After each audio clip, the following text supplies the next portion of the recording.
I was just reaching for a cup of coffee there, simply because I have a condition which makes my mouth dry out, and I need it wetted once in a while before I start talking. And I was just opening my mouth, and I realized, my goodness me, I need some lubrication. And Kevin, with his bar, it's a little early even for Kevin's bar, at 8:33 on the 14th of November, 2022. This is Mirador Television, broadcasting from Lewis, the White Hart Hotel, bang smack in the center of this historic town, and also where it is labeled the cradle of American democracy. Well. It is difficult to say what sort of weekend I had, because I spent most of it at remembrance services. And I did the absolute unforgivable sin of spending time at the memorial, which was very, very well attended indeed. It's a simple but marvelous ceremony remembering our dead from all wars. And I managed to delete the edit that I was going to show this morning. It happens sometimes, and why it happened on a sensitive time like this, I have no idea. Or for a sensitive program like this, I have no idea, because the technology that is galloping ahead in television and broadcasting generally is a bit beyond me. I have to confess, I need to depend upon other people. And because we get in here at such a reasonable time, we're here by 7. Oh, excuse me, hiccups again. 7 o'clock in the morning.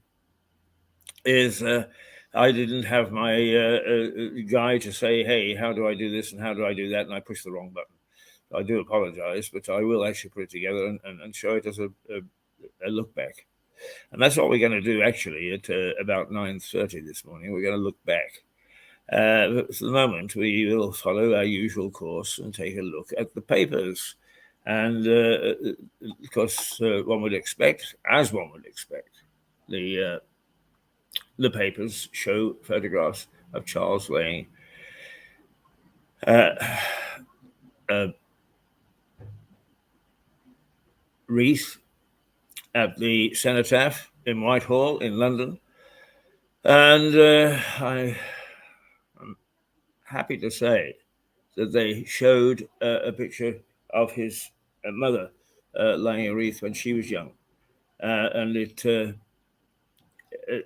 certainly sets off the way that the royal family is apparently seamlessly taking over, having joined up governance.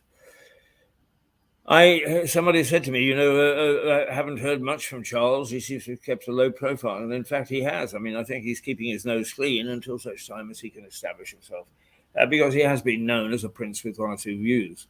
More than one or two views. In fact, he's caused a stir from time to time with various people who don't think that the royalty should have views.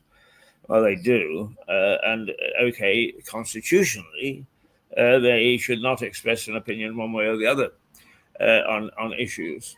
Although the Queen made it quite clear when she anticipated that something should be done and they had popular movement, as she would, with the wonderful way and words that she had, sort of press the rest of the world to go along with us. Charles has been more blunt, and I think that he's going to have to curb his tongue a little bit. But there we are. All right, on the Metro, which does show Charles laying a wreath, is we'll all pay more taxes. And the story there is that over the weekend, there are plans to raise taxes while cutting public spending, and also the dire state of the NHS. The Metro leads with Chancellor Jeremy Hunt warning that everyone is set to pay more taxes. More taxes. We have to plug holes of billions of dollars, of pounds, and that we are going to have to take 2 or 3 years over it, and it's going to be 2 or 3 years of pain. Let's just examine that just for a moment or two, because the backbiting is going on around Westminster and around the establishment, and it's all Liz Truss's fault. Well, that's rubbish.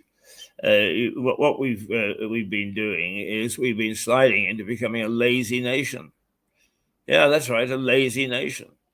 We haven't had to worry about finances or being looked after, or whether I feel like a new car today, pick up the phone and get one delivered to your door.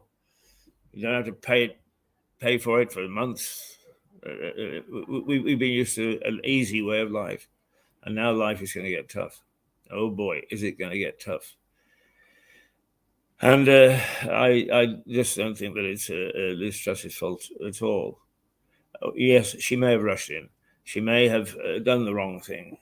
But okay, if that's what she did, that's what she did. But we have to accept the fact that she did it in the best intentions, with the very best intentions of taking the country out of its lockdown situation, out of recession, and so on. I mean, basically, her plan was flawed. And her former chancellor that she asked to implement it has turned on her. The fact is also that it's not just us. The whole of the bloody world is in a problem. Now, some of the biggest states are getting out of it faster because they got more resources. We are, remember, just a tiny little island. We punch well above our weight. I think we're the fourth largest economy in the Western world. And we are a member of G7, which is the seven most advanced economies in the globe. But we are struggling right now, and we are struggling for a whole host of reasons. Yes, Brexit's a part of it. That's another of the blame games. It's all the fault of Brexit. Well, that's been punctured by analysts. It isn't all the fault of Brexit at all.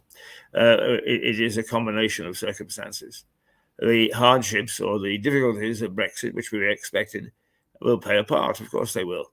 But so has lockdown, so has the start of COVID, so has the recession, so has inflation, so have a number of things contributed to our present state.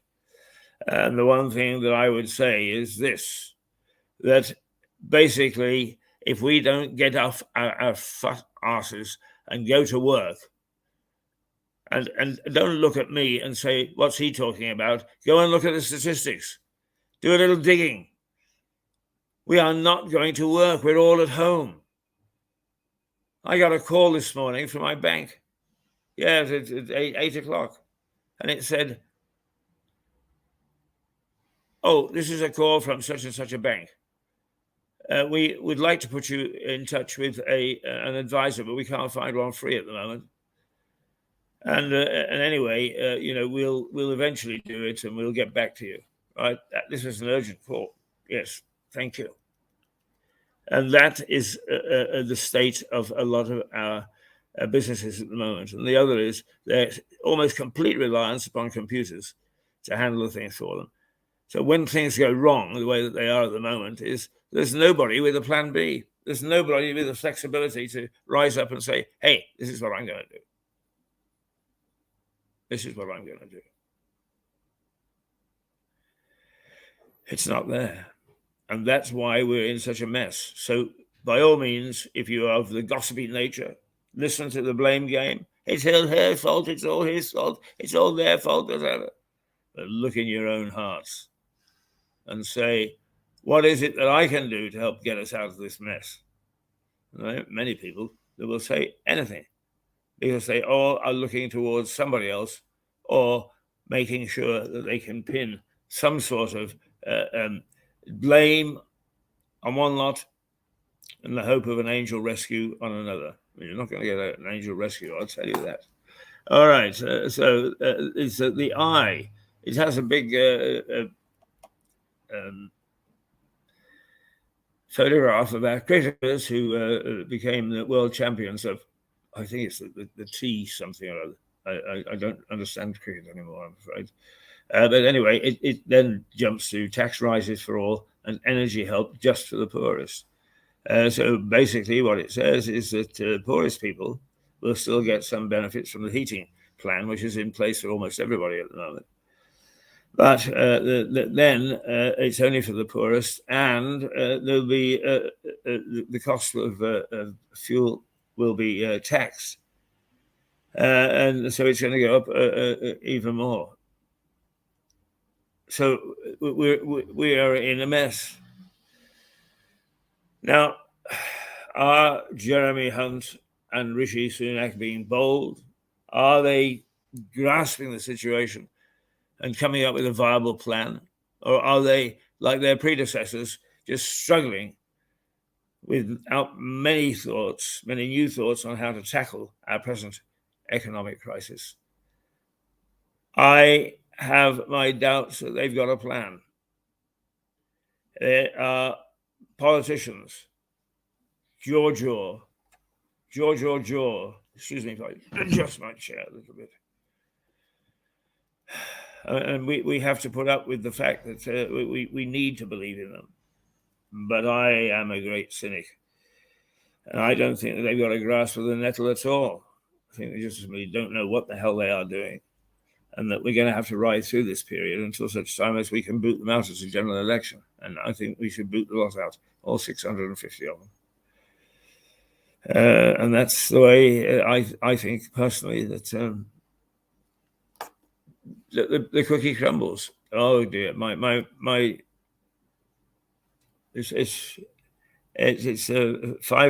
It's 5:45.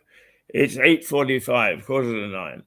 Let's take a quick visit, as we often do, while we clear our mouth out, down to the Grange Park, a very historic and lovely park, which we use as our potter's wheel.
Well, welcome back. Yes, you are watching Mirador television, which comes out of the White Hart Hotel 5 days a week from 8:30 till 11, and sometimes, if we've got something very special and very daring, to 11:30. I am Keith Hayes, and I'm your host on Monday and Friday, and I join in the action on a Wednesday sometimes with Stuart Dolby, who is our energy expert. An expert he is, and comes out of the bosom of the Financial Times. So let's go back to the papers with the mention of the Financial Times. It's more tax for all to get the UK through choppy waters. The Express has always tended to be in favour of the government. So it's taking not such a screaming heebie-jeebie headline. It says Mr. Hunt, as is the Chancellor, has warned everybody will have to make sacrifices to get the country through very choppy waters. The paper notes the Chancellor acknowledges his plans were horrible, while hinting NHS funding could be safe from the coming huge cuts. Well, I'm not so sure that I'm not sure that the NHS can't make huge savings. It really has got to the point where, particularly on the non-medical side, where the old joke is, how many doctors does it take to change a bulb? And you see 6, 8, or 10 of them standing around staring at it with arms akimbo. Very unkind. We are all unkind, aren't we, in this day and age? Okay, let's go through to Mirador, the Mirror. Last chance to save our NHS. The union is warning, as Hunt admits health services on the brink of collapse, is that the warning that's from Unite Union that the NHS could collapse without an urgent inspection of more funding. It quotes the union as saying Thursday's autumn statement is the last chance to save the service. I would suggest to you that what should happen is, strangely enough, one of the things that Boris recommended before the last election, and that is reform. We have to reform our entire system of governance. Whether you're talking about the House of Commons, whether you're talking about parish councils, whether you're talking about the institutions, the state institutions, and for that matter, I would throw in the private institutions as well. A great deal of reform and soul searching and examination and analysis has got to take place, because what we keep on doing is sticking plaster and then spending the money on raising salaries. No. What the union should be calling for is a freeze. They should be saying, look, we are in the mire. No, let's put it more bluntly, we're in the shit. And to help us get out, we will play ball when it comes to when people get a rise. What happens with rates of pay? It should be working towards the betterment of society, not the betterment of its members. Oh, yes, of course, the members would be part of that society. And what's more, they should also not pay ducks and drakes with the salaries that they pay their senior people. I hear a lot of yelling, a lot of screaming. I don't see much action from anybody. And actually, I have to say, I thought that the look on the face of Jeremy Hunt over the weekend was sickly. Self-satisfied smirk. Well, let's see if he's self-satisfied in a couple of months. We're in bad shape. And I think that if we all would admit it, and I mean all, I mean you, the people that are watching this program, you make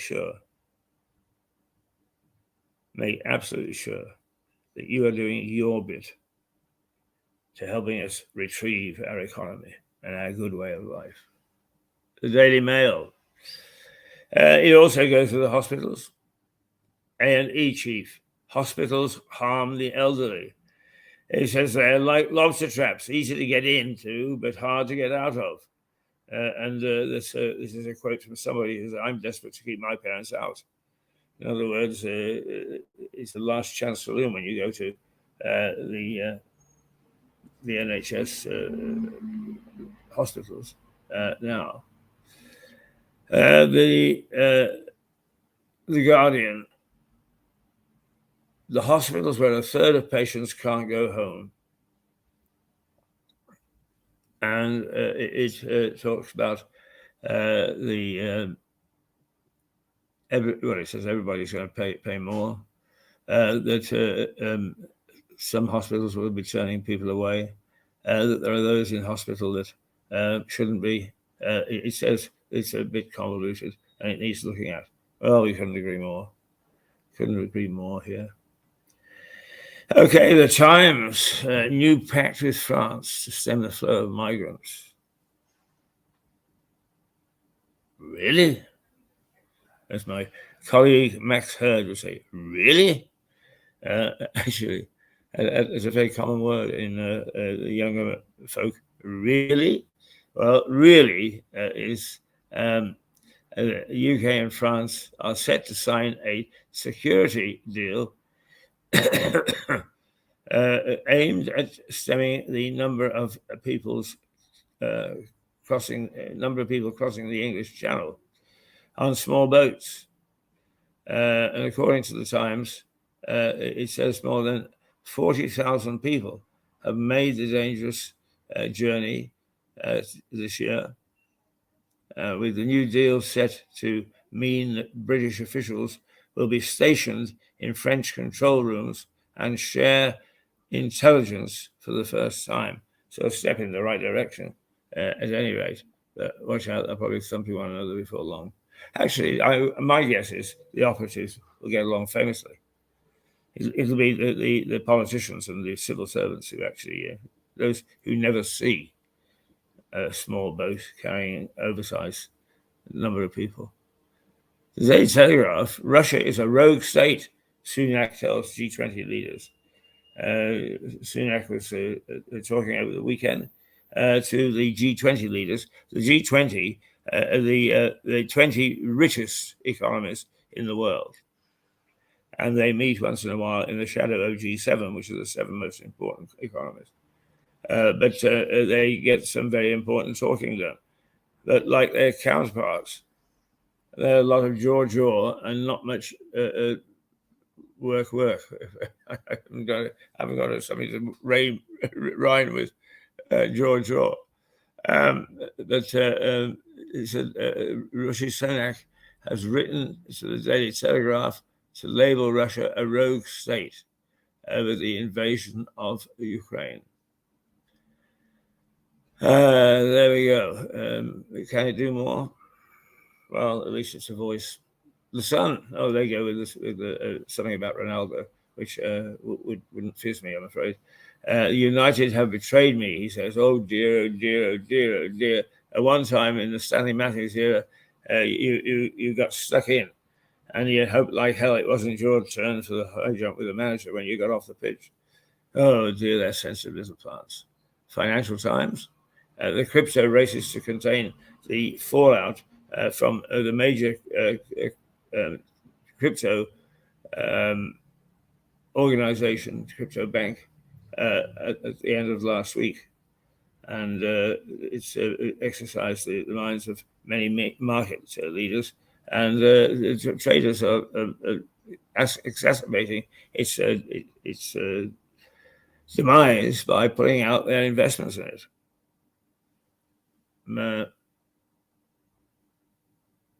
Let's see, yes, the Daily Star. While we're all struggling, it's Westminster bubble. Yes, sir. £265,000 spent on cheap champagne and beers as living costs surge. One of the things that I am appalled at is that during a time when I personally find it difficult to afford a beer, we try to get a beer, and we find out it's £6 a pint. Because I have to change in my pocket. I really do.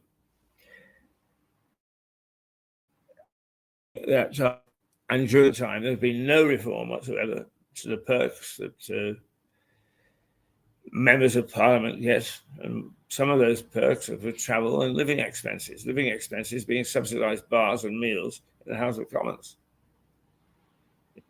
It's not good. It's not good. Right, okay. I'm going to try and, the weather for you. It's going to be about 16 or 17. Very pleasant, a bit windy. And it was an alert for fog earlier on today. It was foggy. Probably that will last for a couple of days. So make sure that you take a look out the window before you start to drive tomorrow. because you could be fogged in. You really could. Oh dear. Let's tweak the tail. Sorry. I love tweaking the tail. Well done, the energy companies. They're full of bright ideas to help their customers. Now they've made power so expensive that for an average house such as this, you can't afford to heat it. So you don't need appliances such as this. But that means you also don't need a fridge, because you can keep your groceries cool and fresh without it. The house is cold enough. Well done, chaps. Right, well, there we are. That's our little tweak in the tail of the energy companies, who are still not behaving well. They are companies behaving badly, and here's Mr. Energy himself, who's come in, and undoubtedly we want to have, after he's had his coffee, undoubtedly want to have a quick word, and why not? We'll let him, I think. Oliver. Good morning. How are you? I'm very well. How are you? I'm all right, except that I spent half the night working on Mirador television to see whether we could keep it going this morning. And here I am, and here you are, and here we are, spouting wisdom to the troops. So, yes, I think we're all right. And let me say to you, he wasn't. He was working on the weekend. And I met his charming wife and here for coffee, and then she went off to do some shopping, and we settled down to take a look at some of the things that we need to do on this particular station, but also some of the programs, some of the items that we need to to actually focus on. I was going to say discuss, but yes, focus on. Right, you are now. Let's see whether we can just take a quick look at, if I can just reach across and do it, what may have been happening in the news locally. And all I have to do, he said, is go to my Hotmail account. Lovely name, that isn't Hotmail. It's one of the very first to start, and it's still going strong. Now,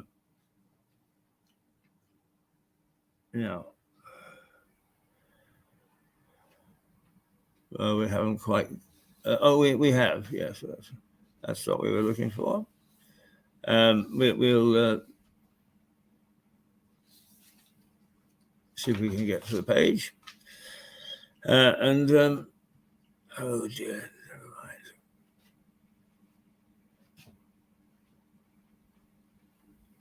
Whenever you tap this thing and you want it to go, it doesn't. It always doesn't. It's frozen. Well, I need a few minutes before we go around the corner. A couple of things. Right? Okay, well, we're live at the moment. I'll get us on live in about 5 minutes if that's okay with you. Because we got one or two things to tell people, and we've got a few minutes, I think. No, we can't bring that to you. No, because it's asking for a password. Bloody silly things. We have that password the same for yonks. And I see no reason why we should play to their silly nonsenses. Okay. We've got one or two little things here that we might want to play for you. And why not here? And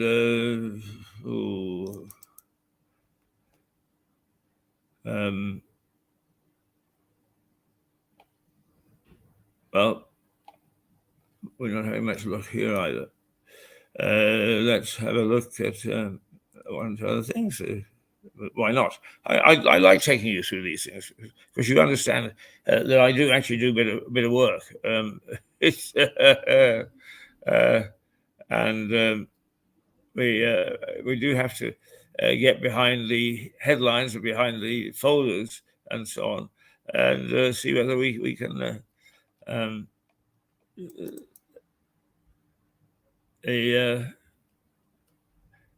No, it's,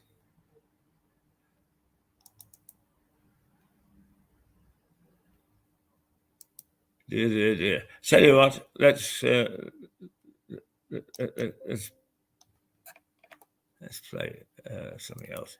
Just a little bit of nonsense while we're.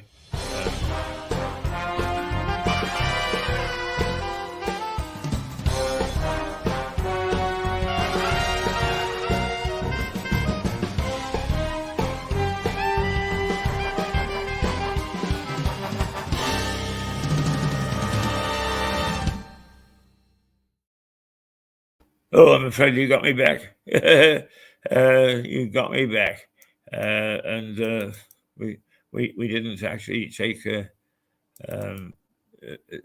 time to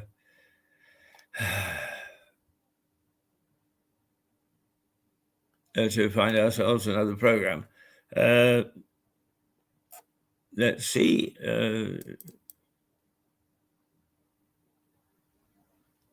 Well, I'll be damned. I'll be damned. Here I am, thrashing around like a newborn child. Just can't seem to get. I can't get the stuff. How I got this job, I have no idea. Because I ain't very good at it. Never mind. There's bound to be some things that. Yes, let's take a little look at Over Lewis, shall we? Yes. It's all sort of fun.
Like, because you and I used to have a race to get to the high street.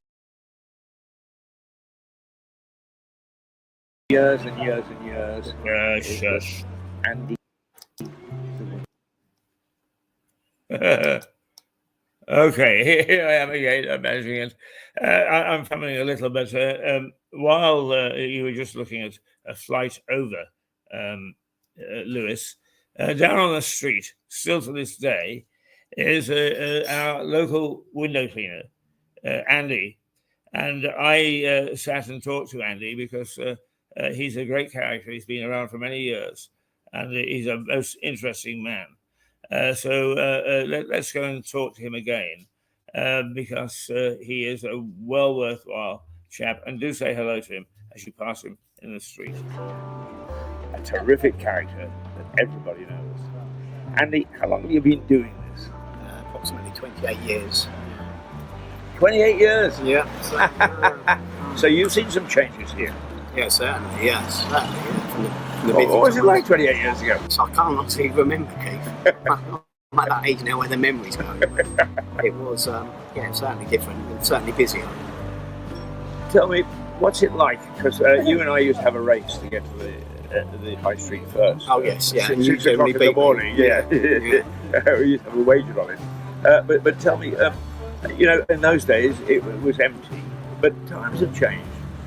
What is it like at 7 o'clock in the morning here in Lewis? 7 o'clock now is more like it used to be at maybe 5:30, 6 o'clock. There's nobody about. I don't find anybody. Even up to 9 o'clock, the town's still quite quiet.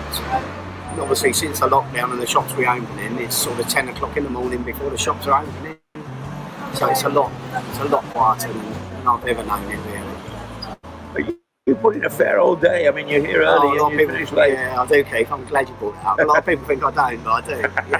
Yeah. You clean windows for the businesses, and I must say, one hell of a job you do too. They all look sparkling.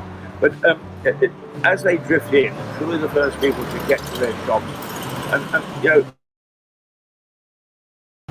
we always think of shops opening at 9. There must be a lot of them get there well ahead. Yeah, certainly. We've got Sharon and Bedworth and Lucy. They're there quite often, certainly by 8 o'clock in the mornings now, getting their shop ready for opening at 9. I see them if I'm working this top of town. Obviously, the girls going to work in Cafe Nero again. Yeah, again, Keith, it's not like it was. It's I'd really be racking my brains to say it at 7 o'clock if I see anybody, really. What did you do through lockdown? I've done a lot of gardening, a lot of walking, lots of shopping, lots of housework. So I had one happy wife. So, right, yeah. And that's so that still continues. Is she glad to get you out through the front door?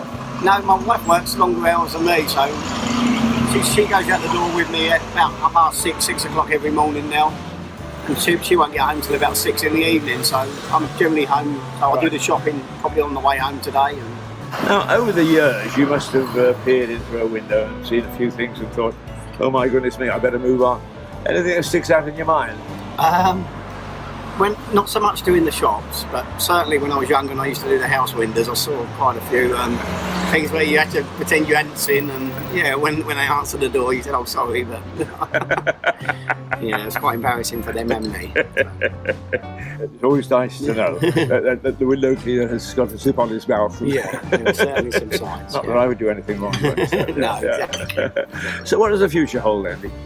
I don't know for me, Keith, really. I mean, I'm looking at it now, my work just gets less and less, but I love what I do and I love coming into the town, even though I don't live in the town. I love to work here. But the work's getting less and less, so I maybe have to do it on a part-time basis and get another outlet somewhere else. So. Well, people certainly enjoy you. I mean, you're a breath of fresh air first thing in the morning. Thank you. Do you find that everybody quips with you, or some people are a bit grumpy? No, certainly not. No, I can't think of anybody who's off with me in the morning or whatever time of day. Most people are quite cheerful, and I think they like it that I'm cheerful, so it helps them. So I hope it does. One thing that I always admire you for a lot of things, I may say, because I think that not a lot of people can do your job. One of the things that I admired was some of the big boys moved in. Oh, certainly. Yeah. And you saw them off. No, unfortunately, I did at first, but unfortunately, like the restaurants, they've gone now, Prezzo. I used to clean Prezzo, Pizza Express and Ask. but they all went national company overnight on me. So I lost them, and they were all like 2.5-hour jobs. So I lost a day's work overnight with them. To be honest, yeah, I lost them probably about 5 years ago. But And some quite of a dead in those, my yeah, I mean, you're such a favourite. You stay with all the favourites. Oh, certainly, yeah. I Yeah. mean, the independents and some of the national companies. Very So long. big business, stay away. We don't want you.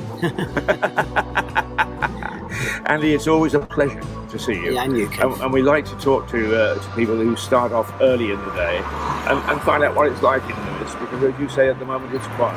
Oh, But certainly. who knows what the future holds? Let's hope it turns out for the best for us all. If anybody commercial wants window cleaner shops, restaurants, offices or pubs, I'm certainly there to help you.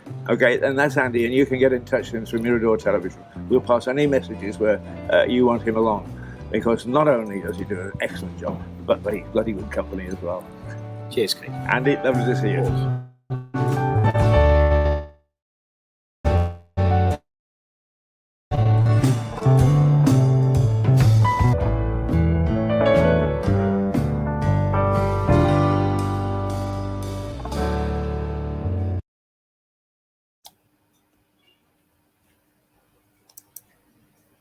So here I am again, and that's Andy, the window cleaner on the High Street. A lovely, lovely man, and worthwhile. If you see him, stop it and wave and say, "Hi, Andy." He loves that. He's just a very, very pleasant man. Now, what we're going to do in about, let's see, 9:40, in about 10 minutes' time, is we are going to play an old program for you, which we made just before lockdown. It has got some of our old presenters, those people who had to move on because of lockdown and so on, but I think that you'll find them still attractive and interesting. And so do, when you're viewing this, remember it is Mirador Television, but it's a couple of years ago. So some of the references will be out of date. But we thought that you would quite like perhaps to relax on this Monday morning and just see some of the things that we did do. So that's coming up in a few minutes' time. In the meantime, what we'll do is we'll see if we can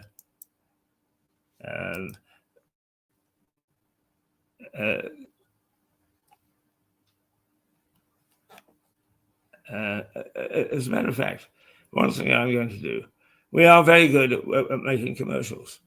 I'm going to show you just 2 or 3 that we made once again prior to lockdown. See what you think.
When you've missed the train, don't despair. Have a nice cup of coffee.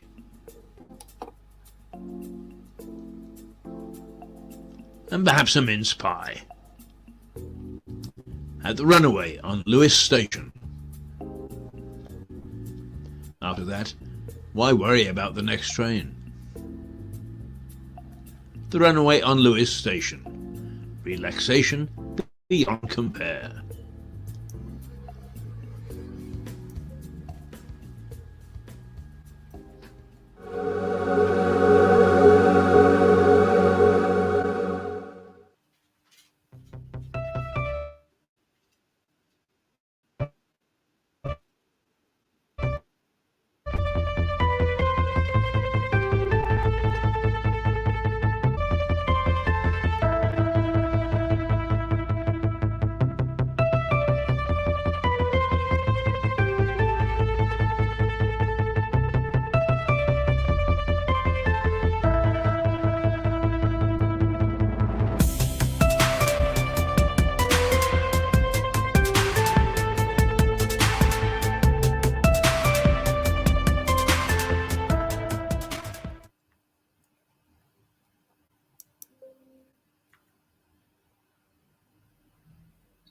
We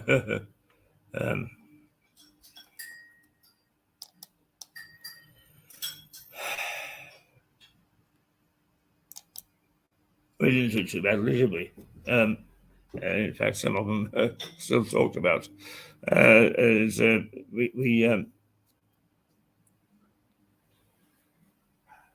Now, once again, we get to look at things, as it says. Oh dear. I've got a happy knack of actually pressing the wrong buttons this morning, and I just hope that I get back to you the way that I should. There we go. Yeah. In fact, I probably didn't leave you. I just left myself. The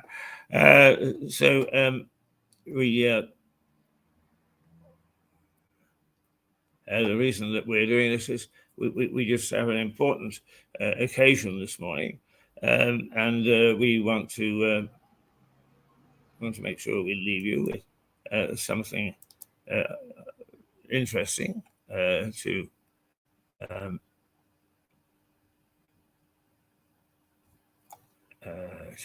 watch, and we know it's here somewhere.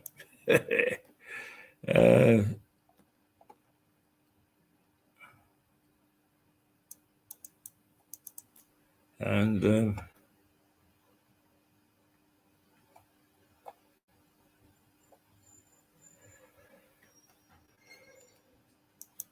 it's like watching paint dry, isn't it? Dear, yes, it is.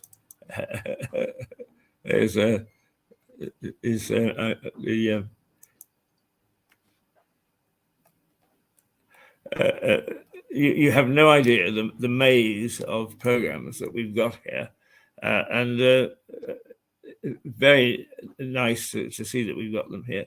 But just finding them sometimes is just dreadful, and it's going to take somebody hours and hours and days to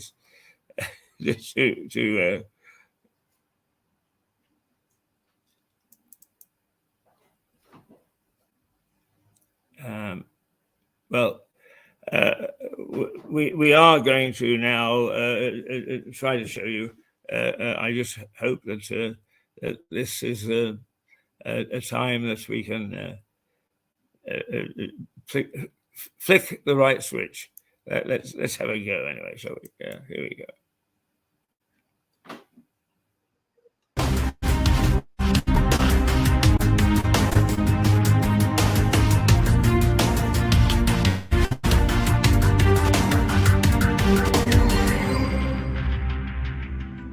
Lewes is a very historic city.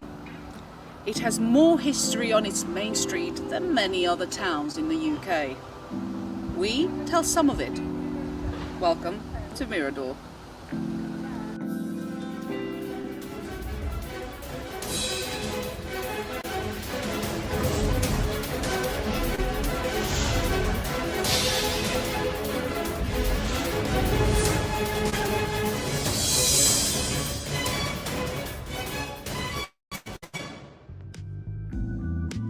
The old man once told me that when he tried to make an omelette, he used over 24 eggs before he hit the target. Nonetheless, over half of it ended up on the floor. No surprise there. Here is his expertise as he joins me for Break an Egg.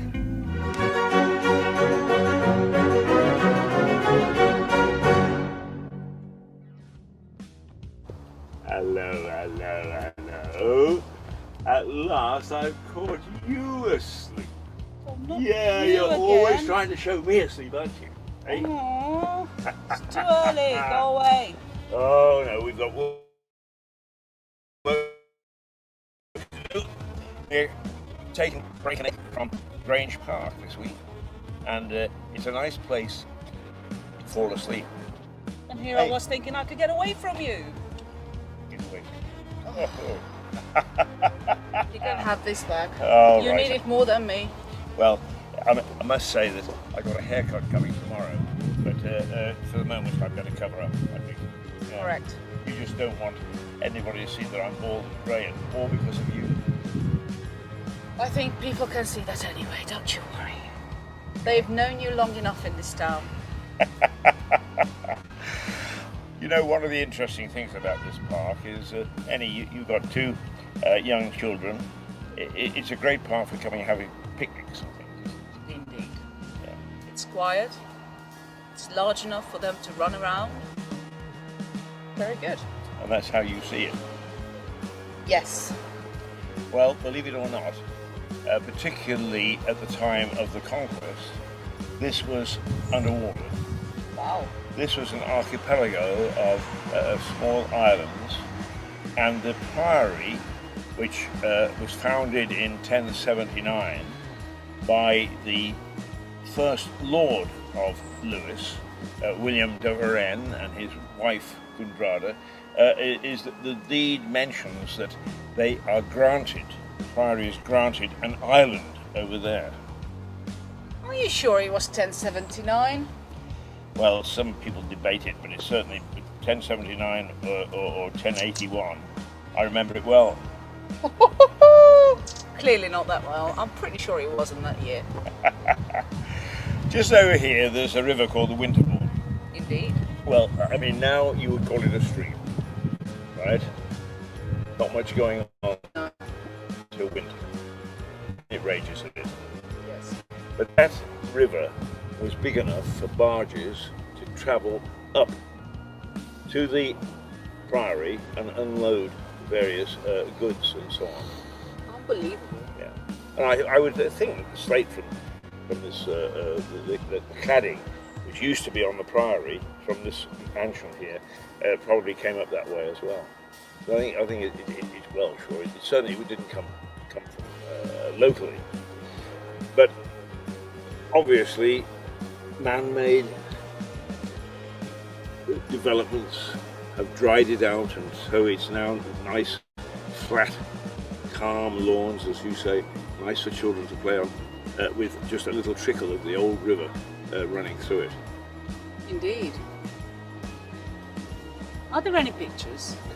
Not from 1079, I don't think. No? No. Oh dear. No, I can remember distinctly when the camera was first invented, and it wasn't 1079. It was a little later than that. Oh, okay. Yeah. You love the camera, don't you? No? No? Oh, come on, you're always preening. Right? Me? Takes you 15 minutes to get that lipstick on. 2 seconds, actually. You never pay attention. Never pay attention. I'm supposed to pay attention.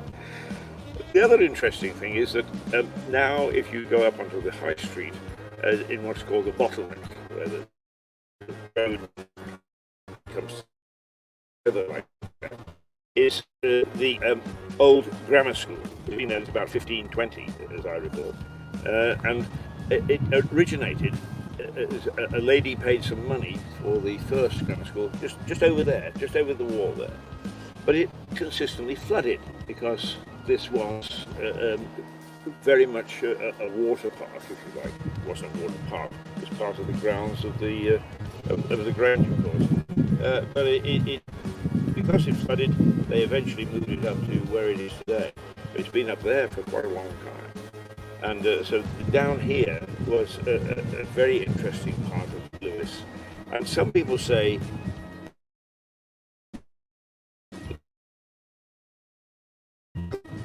area of Southover is there. And why has it got its own church? Why has it got its own pub? Why has it got its own high street? And the reason being is getting from there to Lewis proper wasn't as easy as it is today. Just a short walk from pub to pub. Yeah, your favourite topic. Aha. Yeah. What do you mean? I bet the reason why we're here today is because there's a pub just around 50 yards from here. I think you can smell it, can't you? I can. Of course you do. Yeah, well actually, let's see how we're going. Oh, it's not, you know, I think they're probably open. So I think it's time that we went for a pint. What do you mean? Sort of asking your permission. No matter what I say, it doesn't matter. You'll be there anyway if you really want to. Will I? Well, I guess. I'll just have to do all the work by myself. Again. That'd be good. Will I get a Bloody Mary? If you pay. Oh, for goodness sake. Is it payday yet? Well, I never have any money, as you know. I'm a bit like royalty. Oh, did you say royalty? Hey, I did indeed. Oh, okay. That's all right. No comment. But Annie, you come from outside Lewis. I've been here for 30 years. But some of the things that you actually find here from a historical point of view, do you find that you enjoy them? Do your family enjoy them? Do your children enjoy them? Your mother lives with you. Does she enjoy them? Yes, indeed. I love the history of this town. It's a lot of culture. And a lot of restaurants. Ah! Well now, one last thing before we go, because we will be talking food and drink on this programme throughout the week. But the Priory actually owned some of the pubs and the inns in the centre of town, right where the White Hart Hotel is now. And they were known throughout England for being excellent for food, excellent for wines. And that was the monks that owned them. So there's a lot to be said for the churchy type pubs and so on. Indeed. Do you like churchy type pubs? I just like pubs. I was going to invite you to come to church with me. Church? Okay. With you? Okay. I'll invite you just to the pub. I'm still not entirely sure how they let you in the church every Sunday. Mind you, it is not every Sunday. He's not that brave. He only goes twice a month. Secrets. Anyway, if she'll get off my back long enough, we will go back to the studio and we will present hopefully a nice lively mix of programs throughout the day for you. And then we may come back here tomorrow morning, because it is a lovely place. We are expecting a heat wave. The sun is breaking through the clouds. It's all very pleasant, isn't it? Indeed. At least it was until you turned up. Go back to sleep. Thank you. Well, is that you telling me you're going to leave now? I may. Please do. Goodbye. Can't get anybody to work nowadays. Can't get the staff.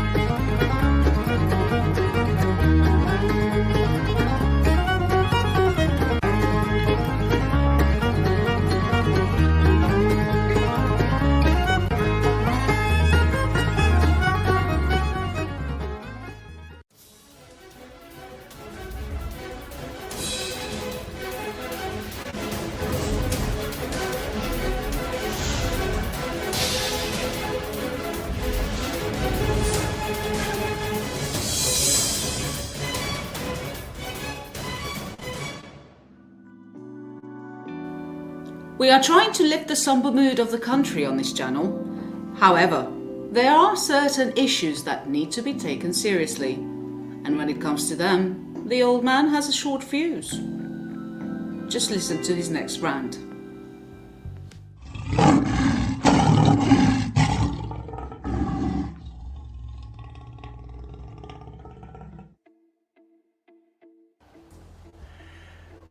Give us back our town. Give us back our town. Lewis, 2 or 3 years ago, combined its civil service, if you like, its executive, not its political arm, not its elected officials, but the civil service, the people that actually run the city, run the town, combined with Eastbourne, and it's been an absolute disaster. You can't get through, you can't get any services, the excuse is that we're supposed to be serving both communities. Where are you when you call? Oh, I'm in Eastbourne, but I'm in Lewis and I'm asking something concerning Lewis. I don't know Lewis terribly well. Well, why in earth are you representing an executive that's supposed to look after both communities? And not only that, the politicians are not using the scrutiny committees that they have at hand to find out whether you're doing a good job, bad job, or in between. That's how bad it is. You are useless. You have got a system that's unworkable.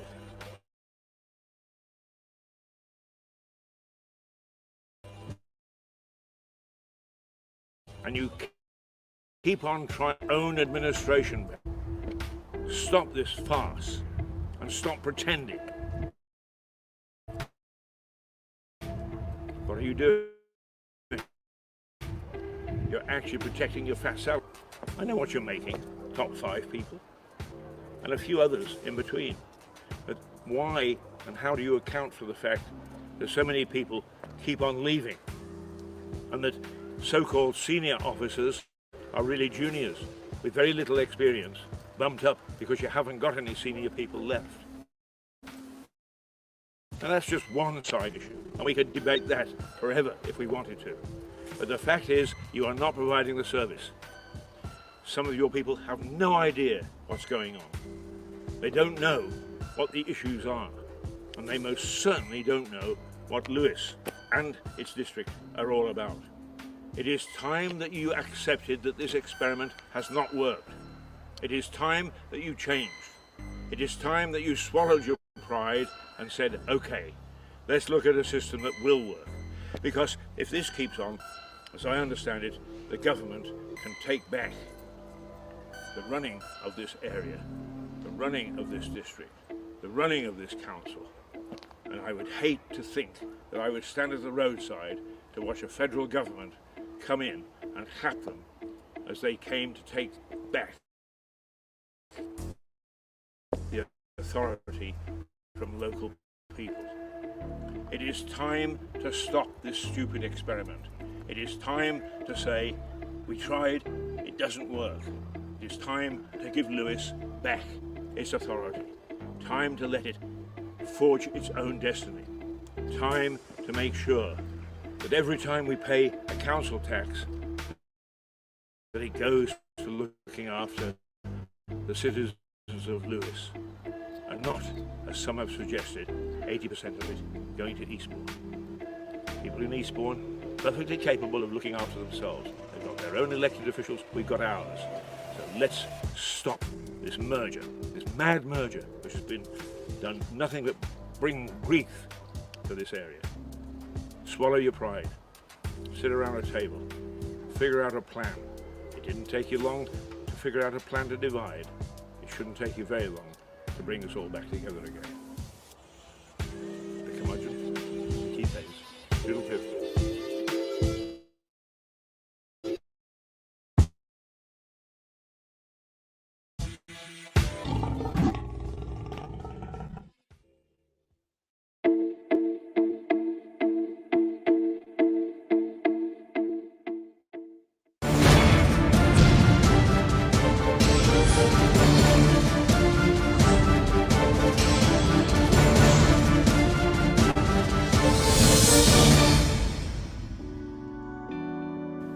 The new government planning regulations are causing some concern around Lewis, and Stephen Catlin is one of the skeptics.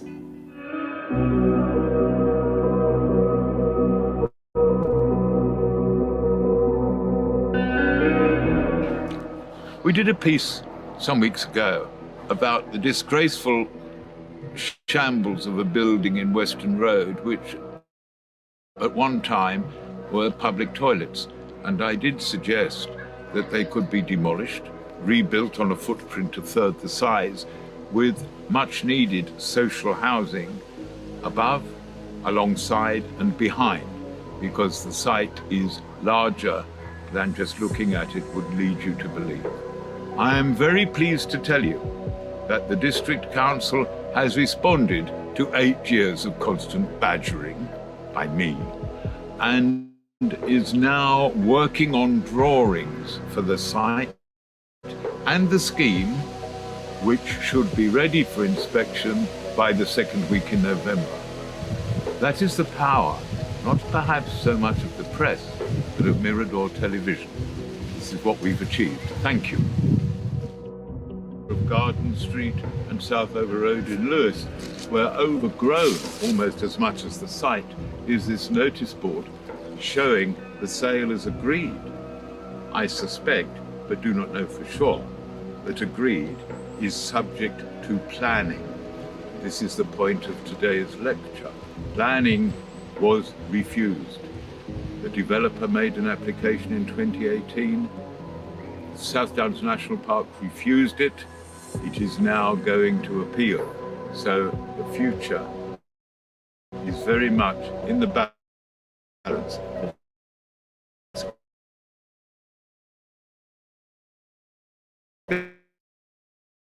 Go and have a look at the site.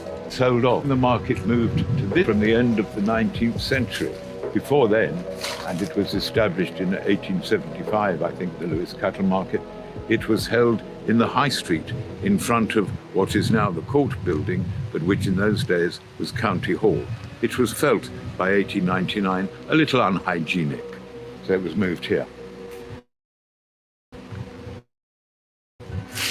If you Google Lewes Cattle Market, you will find there is a Friends of Lewes grey plaque marking this site as the cattle market, only really where that plaque is, God only knows. And this site extends back. These were, until recently, auction rooms. I have a note of the date, the market, the cattle market as such, finished oneself. But this site closed as a cattle market in 1992. The earliest records of the Lewes Cattle Market Company date from 1875.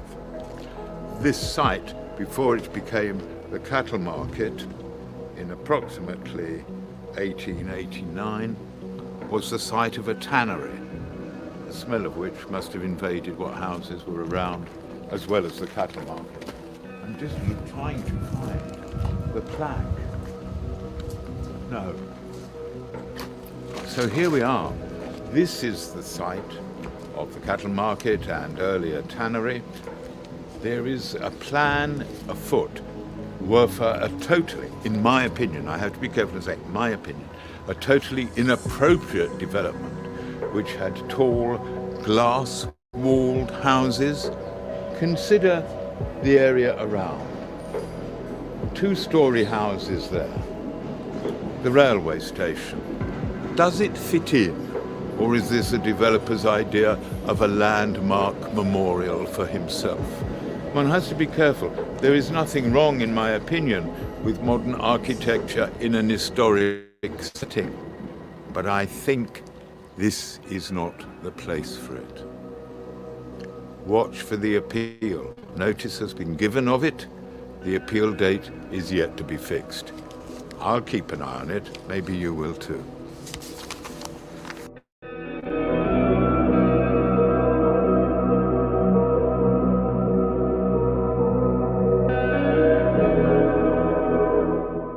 This is the end. You can just see a grey lampstand. That is the railway platform. Now you see the proximity of it to the railway, which was very useful for pigs, lambs, and cows. But I'm not sure that the residents would like to get up in the morning to be in full view of the commuting public. Without a doubt, this is a prime site, but not to be exploited. I think it is a prime site for much needed social housing in this town, and perhaps the hub of a few shops as well. We'll see, because there are other plans in the offing for the west end of the station car park. All will be revealed in the fullness of time.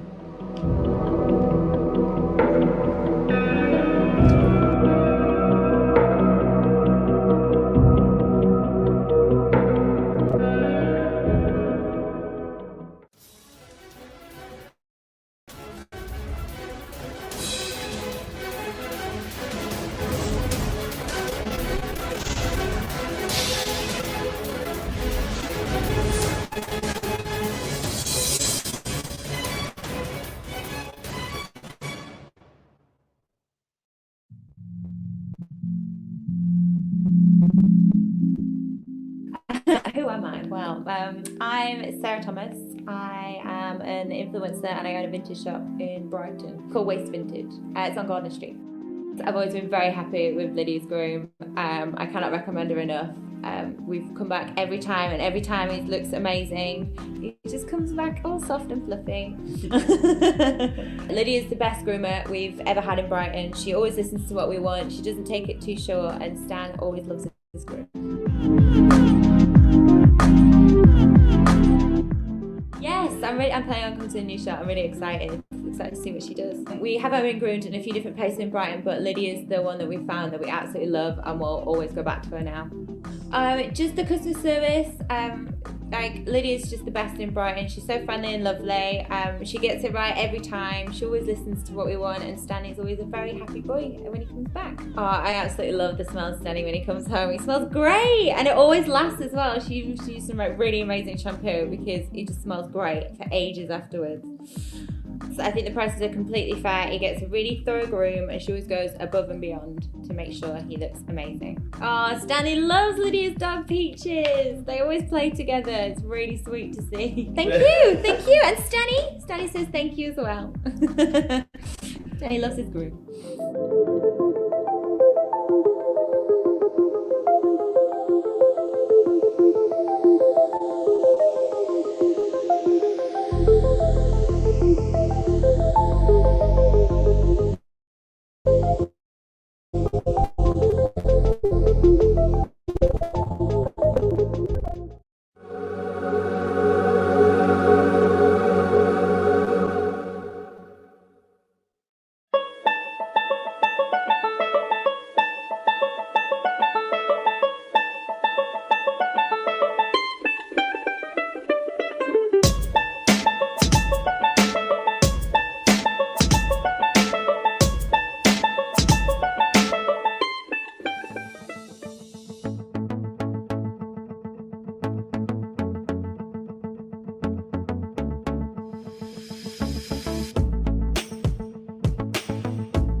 When you've missed the train,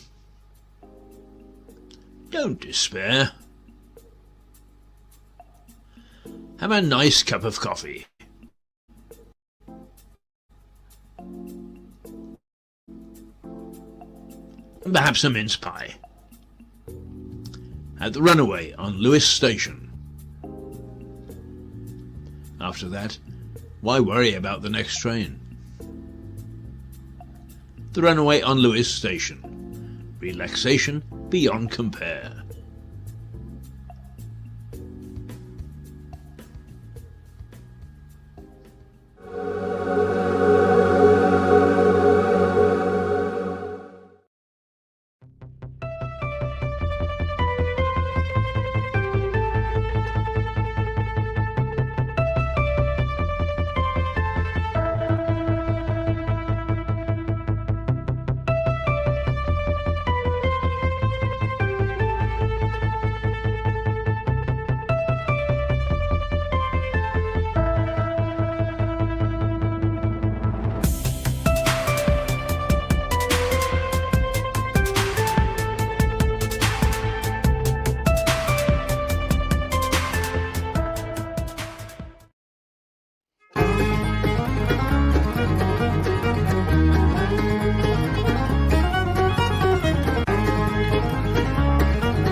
for an important charity, Cancer Research UK.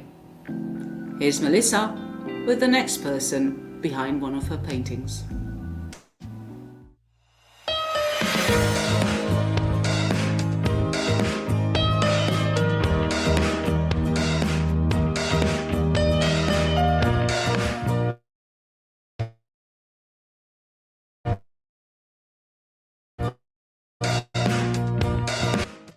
Welcome to Louis.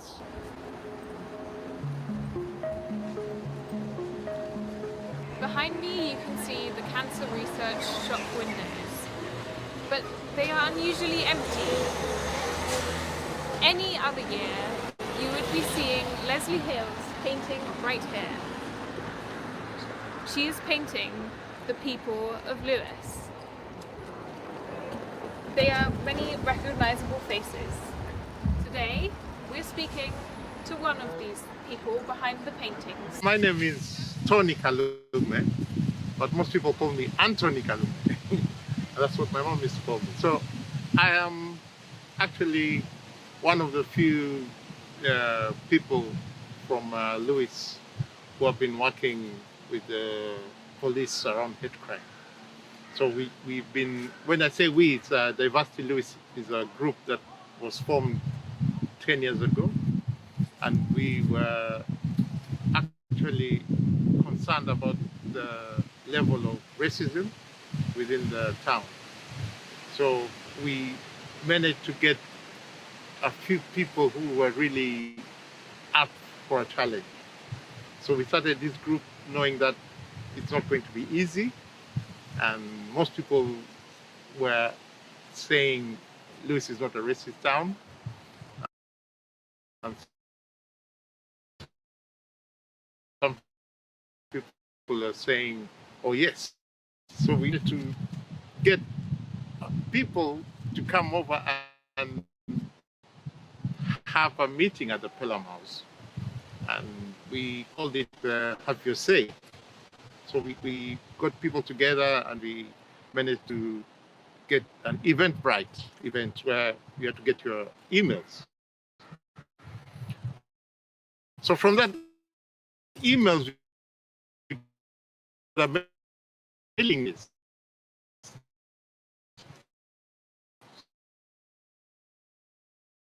So from that, we say, oh, we just need somewhere to have fun, you know, venue, to have music. So what happened is we had different ideas. People came with, let's celebrate Black History Month.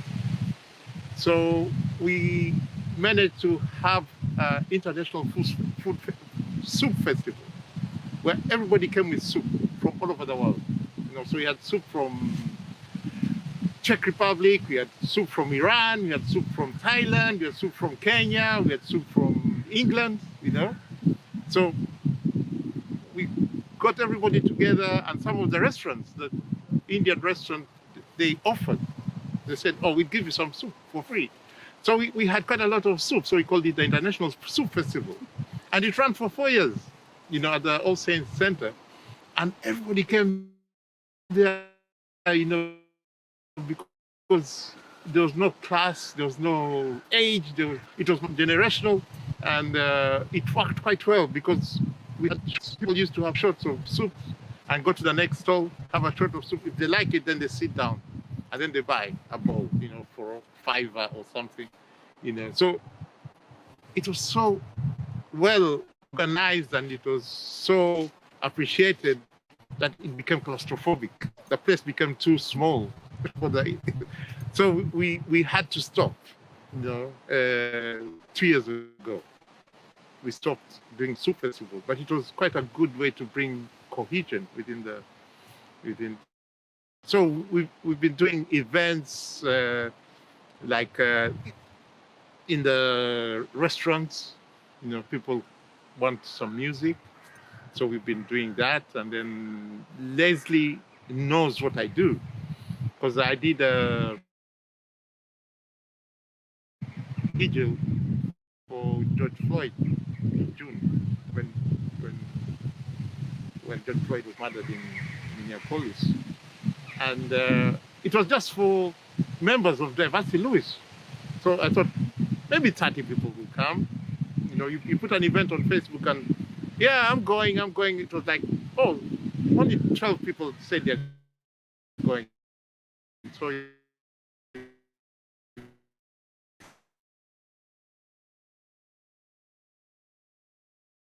it's okay. Got the photograph. So I was walking down the street with it. And then suddenly I see all these people, you know, because I told everybody to dress in black. I was looking everywhere, wow. You know, there are so many people. And they're like more than 5,000 people.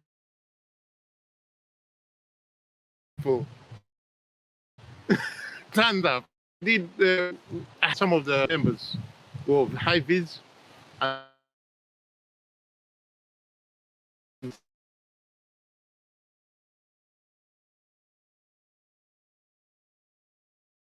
started giving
Well, here I am back again, and I'm afraid that we had a little breakdown there, but I hope that you are enjoying some of the stuff that we did from the past.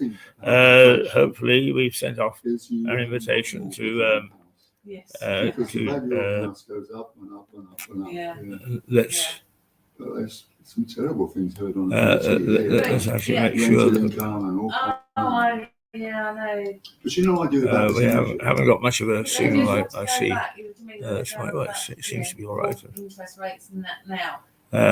What is it, the 80s? Yeah. What were they then?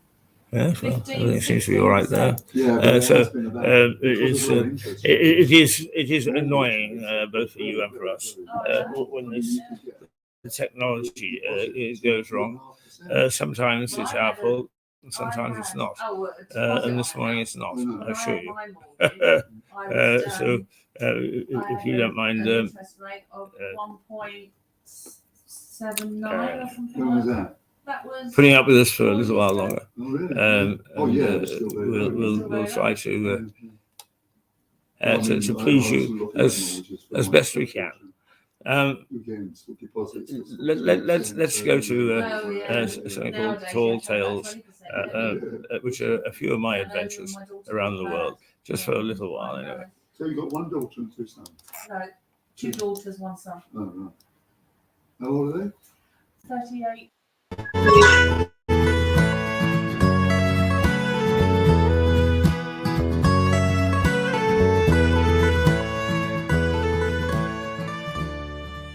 I'm a very accomplished flyer now, but way back in the 60s, when commercial jets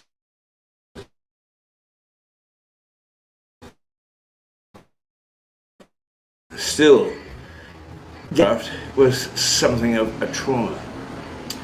We sat there hoping like hell that the pilot knew what he was doing, and that he would get us down at the other end. And of course the pilots didn't know what they were doing, and they did get us down at the other end. But then again, air crashes became front page news, and it seemed always there was a crash just before I was supposed to fly. And so I wasn't the best flyer. Then one morning, somebody at the station, radio station I was working at, said, Oh, someone's got to go up in a light aircraft and do traffic reports. Ha ha ha, I said, they're not getting me into that. Guess who they came knocking on the door to? Hayes, you go out, you do the traffic reports. Well, I had no choice. I couldn't say no. I had to do it. So indeed, I did. And away I went each morning, getting up at about 4:30, driving out to the airport and getting the light off, marching over to the far side of the airfield and getting into a Cessna 172, taking off, soaring above the city and passing on information about what was happening in the traffic. Wow. Took me 2 or 3 days to get used to the fact that this is what I was going to do twice a day. But then eventually I began to calm down and began to quite enjoy it. I enjoyed it so much, in fact, that I fell asleep one morning. I dozed, and the pilot said, "I think your station is calling you." And I heard the magic words, and now we're going up above the city, above the traffic, to see what was happening on the roads. So I opened my eyes, looked down, and immediately began to give a report. And the report was that there was a big jam of buses near the Oak Street Bridge, which went over the Fraser River. Wow! what a report. And then as we turned the aircraft and flew away, I realized that this was the bus terminal. I had just said that there were traffic jams of buses, and I'd been looking down at where the buses congregated before they set out on their morning routes. It's nothing like a great report. The pilot turned to me and he said, "You know, you've got this job licked. It's a bit boring, isn't it?" And I said, "Well, yeah, it is really. No, I mean, not much to say other than what's going on in the traffic." I try to brighten it up a little bit with a little quip here and there, but right, tomorrow morning," he said, "you get in the left-hand seat and I'll teach you to fly." And he did. And I was fortunate to have almost a year and a half of a flying experience. I logged 400 hours on the Cessna. I logged a couple of hours on a twin-engine aircraft and a couple of hours on other aircraft. I was the luckiest man in the world. And he put me into some pretty awful conditions. And we would fly up. I would give a report, and then we would do some what I know touch and goes. In other words, you land, you circle, you land, you circle, just to get some practice in. And we did. And one morning, a gust of wind took it, and I thought that the wing was going to be ripped off. Well, he grabbed the stick and managed to get us out of trouble. But it just shows the sort of thing that if you're going to be a professional pilot, that you have to put up with. So confident did we become on flying around together that he would set little tests, and he would say, "There are clouds on the North Shore over the mountains. Why don't we go over and see if we can break the wings of this aircraft?" Yes, let's do that. And we would deliberately fly into this mucky weather and get churned around and watch the wings, knowing full well that they wouldn't fall off. Daring. And it did turn out to be a lot of fun. I have to say, it turned out to be a lot of fun. A couple of other incidents. I used to take VIPs up in the afternoon and say, "Okay, here are some pollution issues," and so on and so forth. And one afternoon we got my good friend, but also a colleague, Mrs. Grace McCarthy, who was the Deputy Prime Minister at the time. And we got out onto the runway and away we went. And a jet had taken off just before us, and it was a fairly still evening. So you can't see them, but the whirls of air, of course, by the jet's wings are still there. And sure enough, we got 3 or 4 feet from the ground, and away it went. We damn near lost the cabinet minister. But the Deputy Prime Minister. Once again, he came to the rescue, flipped it over, and we managed to save the day. The other item that I think was worth reporting is that we flew backwards. have you ever flown backwards, he said. And this young chap was about 21 or 22. He was a nice young fellow. We bought him a helmet and nicknamed him the Red Baron. And he was to die in tragic circumstances in a plane crash later on. But he was a nice young man and very helpful and lots of fun. And so we went, and he said, we need a marker. And the plane travels forward at about 100 miles or so an hour. Actually, it's a little over 72 miles for the takeoff speed. And he said that the wind this morning is particularly strong. So he put the nose of the aircraft into the strong wind, and we watched the bridge below. And although we were keeping airspeed, the plane started to travel backwards. So here we were in reverse, in a plane, in the sky, watching the bridge recede while the plane powered forward at the correct speed and the wind pushed us back. And that's the sort of nonsense that we would get up to. And there are lots of other stories I can tell you about my flying experience, but perhaps this last one will bring something of a smile to your lips. I was trying very hard to impress who later became my wife, my girlfriend at the time, Valerie, and I said, would you like to come flying, dear, and come out with me this afternoon, and we can go and we'll go and do some traffic reports, but we'll also take a look at the Vancouver from the air. How lovely. Yes, she said, that'd be super. Anyway, we got settled into the plane, I taxied out, checked with the tower, yes, we were all okay, we were about to take off, there's nothing in our way, rolled it out onto the runway and roared down the runway ready to take off, and the tower came on and said, MLA, which is the call letters of the aircraft, you're going down the runway the wrong way. Oh my goodness me. We had to screech to a halt and take off the right way. She still married me. Well, that's my flying experience. I suppose I should fly off now. Till the next story, the next tall tale. Tiddlywip.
You want to come and say anything?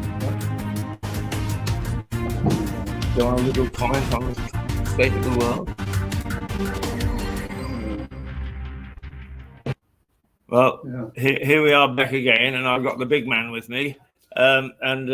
Actually, a lot of the one of the things that I thought, Stuart, you might like to comment on is that over the weekend, Jeremy Hunt has said that it is unlikely that he's going to the energy support will go past next April, and that everybody will be back to paying full whack. Well, the fact is, yes, that is terrifying, because full whack is what I call the status quo ante, right? So the situation the situation before Miss Trust sort of what happened? She was persuaded to freeze the energy cap at what was really an unrealistic price.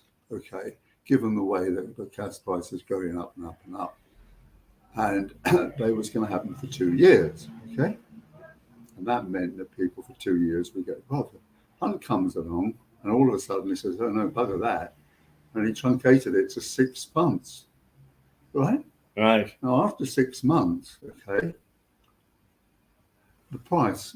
But that means that by April, okay, you're back to a situation. Now, back to a situation was that the energy cap at that stage was 1941, but it was going to go up to by something like 800 to 3,500.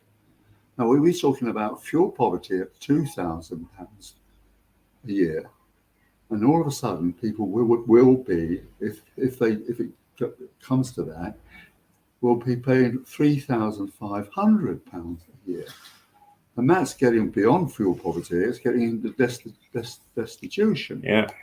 Then another thing happened was that the energy cap was set twice a year, on the 1st of April and the 1st of October, when the cap was set, and it usually went up. And Ofgem, which is very incompetent, And incidentally, it's just, Chief Ops obviously gets a salary of £310,000, which is almost what the profiteering energy companies themselves make. And anyway, they said it would be made for the one that would come October would have been 3,500, but they said that they will make it every 3 months. Okay, All right. so after October, in January, next January, it will go up to 4,200, and so it goes on, and nobody can afford this. Yeah. It's incredible. And then one of the government's think tanks, it's Cornwall or something like that, said by the end of 2023, the bills are going to go up to £6,000. That's £500 for every household.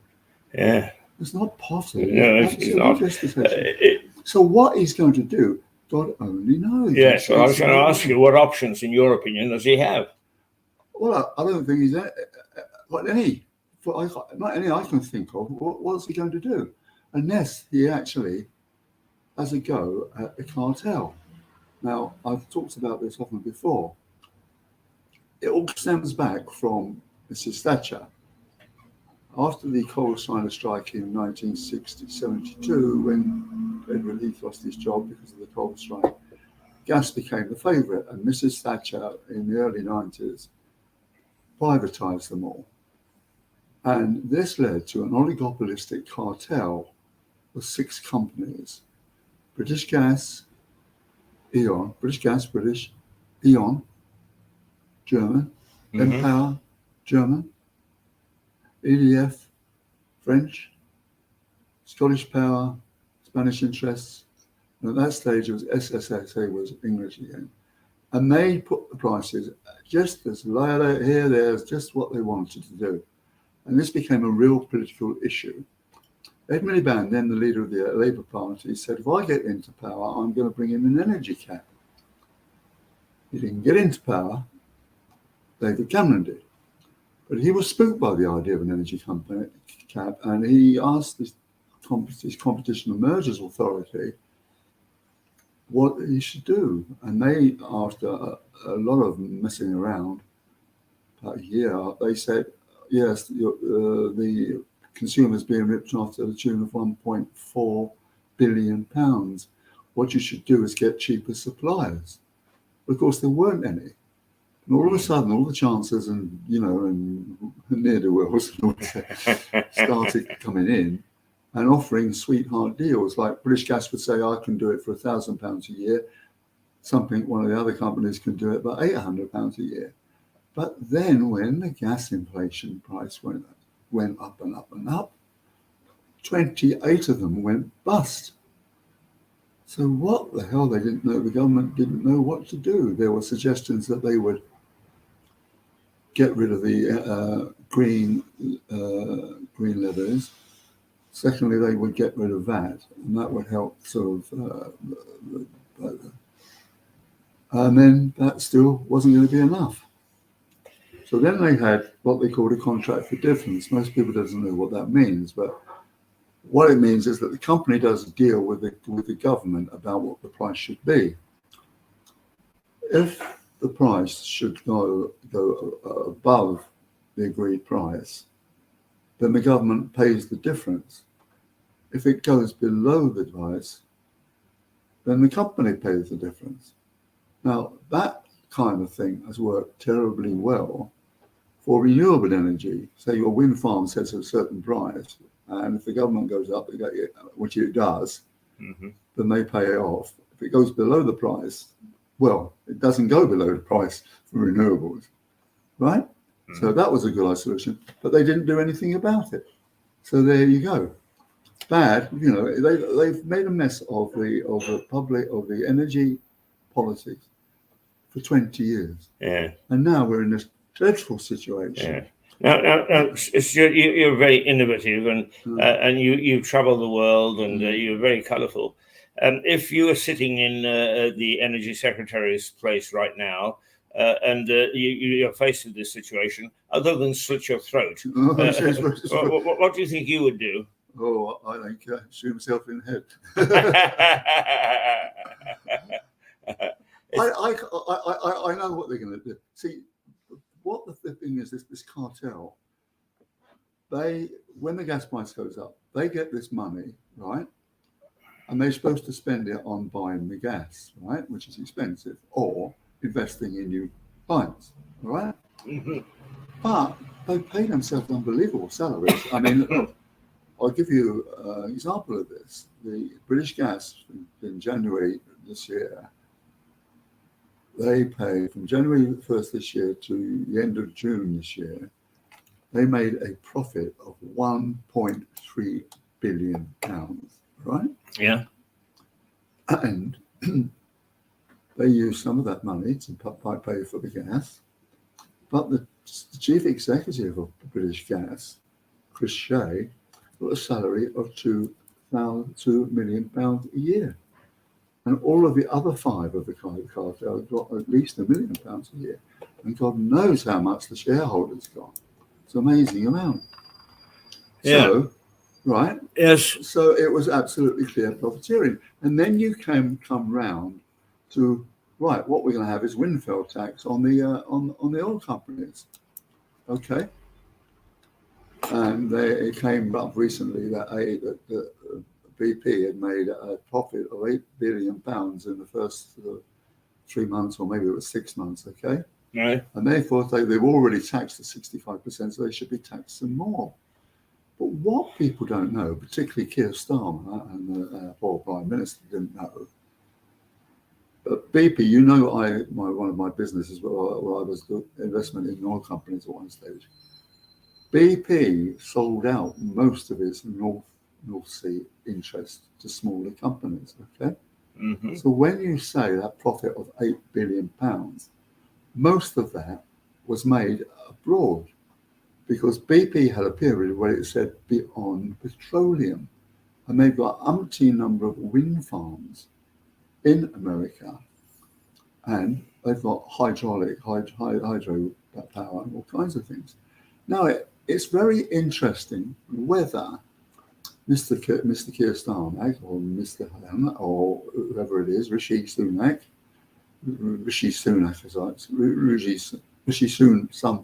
Sunshine. Is he aware that they might not be able to tax BP from their abroad activities? Well, See, I mean, actually, Keith, I wasn't. As Michael Caine, tell us more. As Michael Caine say, not many people know that. Explain that, will you? What? You can't invest from abroad. Well, you can't tax it. Look, what I'm saying is that BP, they say we would have a windfall tax on BP because they made such a huge profit. Right. But most of that profit was made by their activities subsidiaries overseas. So yeah, and we can't tax those. Well, I don't know. Do you know? No, I don't. No, I don't think the Prime Minister knows. Yeah. Oh. Stuart for local MP.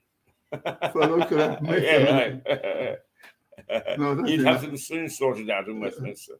Yeah. So, but I mean, essentially, we're making light of it. But it's a pretty nasty scenario, is it not? It's horrifying. Look, you know, people are going to die this winter. I mean, the National Weather Centre said that this is going to be the coldest winter in decades. Right? Yeah. And, you know, people are really... Yeah, they're going to need the heat. Oh, you're in it. Well, they're going to... Yeah. I mean, people are sitting on buses and sitting on trains, aren't they? Just to keep warm. Well, you know, look, there was a definition of fuel poverty. After you spend everything else, you have to fuel poverty. You've got no money to pay the energy bill. Yeah. You're in fuel poverty. Mm. I mean, and also people are going to be dying this winter. Do you want to ask me a question? No, listen to what you're saying. Oh, yeah. Are you online? No. Yeah. No. Yes, we are. We're live. Are you? Yeah. Nobody's listening with them. No, but 3,000 of them out there. I don't know anybody that's actually put their heating on properly yet. Really? Yeah. Oh. Well, what's your reaction to that? Well, they must. I don't know. What Jane has said is the beautiful lady that greets us in the morning. Nobody's put their heating on properly. I know why. Because it's not been cold. No, I know. Because they bought 10 hot water bowls. It hasn't been cold. No, exactly. Yeah, exactly. So how can this fuel poverty and people can't afford to eat and put their heating on or eat? I just don't understand it. It's been as milder than ever. Was it the mildest November in record? And still is, yeah. And people are, I don't know, I don't understand it myself. Well, we're talking what's to come, though, Jane. What's to come? Yeah. Well, they just have to That's a good point, though. That is a good point. Have we switched ours on? Sorry? Well, we haven't switched ours on, I don't think. Or have we? Maybe we. Yeah, we have. We have switched the gas on. Just to get, well, yeah, but our house is particularly cold, because it's in, it's in the hills. It doesn't get the sun at all. Yeah. Right. Let's just go away from that then, and leave you with your horrific scenario, which undoubtedly you'll raise again on Wednesday. But you've got a couple of interesting guests coming up on a conversation with Stuart Dalby. Yeah, well, actually, that's a very good point, because I got to phone the lady, haven't I? I forgot. You have indeed. I phoned her last night, but I couldn't get through. I'll do that now. Right. Yeah. See, he's got them lined up. He's so popular. Got them lined up.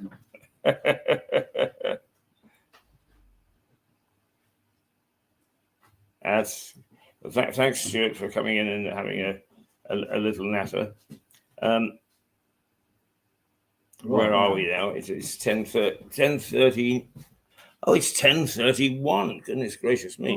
Time is really going. Really going. I'm not sure whether Suzanne is going to join us this morning or not. I think she said that she was going to the West Coast this week. While she's got good intentions of getting us getting in touch with her while she's on her travels, it sometimes has proved difficult. So it may be that that she's finding it impossible, because the further west she goes, the more problem actually has the time change. If she's in Vancouver, for instance, it's 8 hours. So what does that mean? Make it now? It's 2 o'clock in the morning. Well, I'm dedicated enough to be on this thing at 2 o'clock in the morning, but I don't expect everybody else to be. No, indeed, not. But let's see what else we may have for your entertainment and a little bit of nonsense.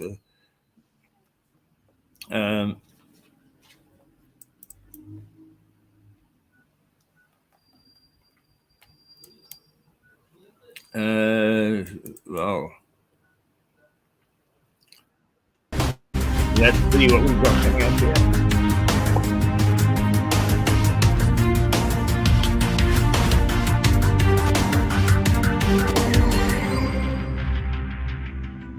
Lewes is a very historic city. It has more history on its main street than many other towns in the UK. We tell some of it. Welcome to Mirador.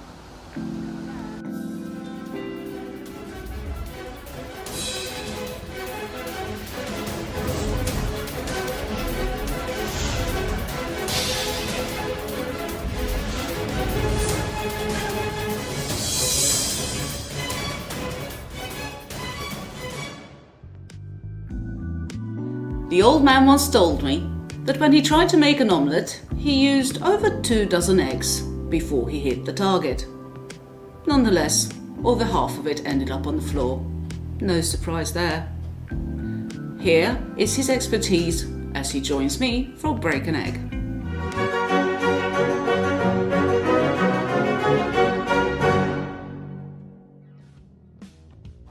Hello. At last I've caught you asleep. Yeah, you're always trying to show me asleep, aren't you? Hey? Aww, it's too early, go away. Oh no, we've got work to do. We're taking Break an Egg from Grange Park this week, and it's a nice place to fall asleep. And here I was thinking I could get away from you. Get away. You can have this back. Oh, you right. need it more than me. Well, I must say that I got a haircut coming tomorrow, but for the moment I've got to cover up, I think. Correct. You just don't want anybody to see that I'm bald and grey, and all because of you. I think people can see that anyway, don't you worry. They've known you long enough in this town. You know, one of the interesting things about this park is, you've got two young children. It's a great park for coming and having picnics and things. Indeed. Yeah. It's quiet. It's large enough for them to run around. Very good. And that's how you see it. Yes. Well, believe it or not, particularly at the time of the conquest, this was underwater. Wow. This was an archipelago of small islands, and the priory, which was founded in 1079 by the first Lord of Lewis, William de Varenne, and his wife Gundrada, is that the deed mentions that they are granted, the priory is granted an island over there. Are you sure it was 1079? Well, some people debate it, but it's certainly 1079 or 1081. I remember it well. Clearly not that well. I'm pretty sure it wasn't that year. Just over here, there's a river called the Winterbourne. Indeed. Well, I mean, now you would call it a stream, right? Not much going on there. No. Until winter. Then it rages a bit. Yes. But that river was big enough for barges to travel up to the priory and unload various goods and so on. Unbelievable. Yeah. And I would think that the slate from this the cladding, which used to be on the priory from this mansion here, probably came up that way as well. So I think it's Welsh, or it certainly didn't come from locally. But obviously, man-made developments have dried it out, and so it's now nice, flat, calm lawns, as you say, nice for children to play on, with just a little trickle of the old river running through it. Indeed. Are there any pictures? Not from 1079, I don't think. No? No. Oh dear. No, I can remember distinctly when the camera was first invented, and it wasn't 1079. It was a little later than that. Oh, okay. Yeah. You love the camera, don't you? No. No? Oh, come on, you're always preening, right? Me? Takes you 15 minutes to get that lipstick on. 2 seconds, actually.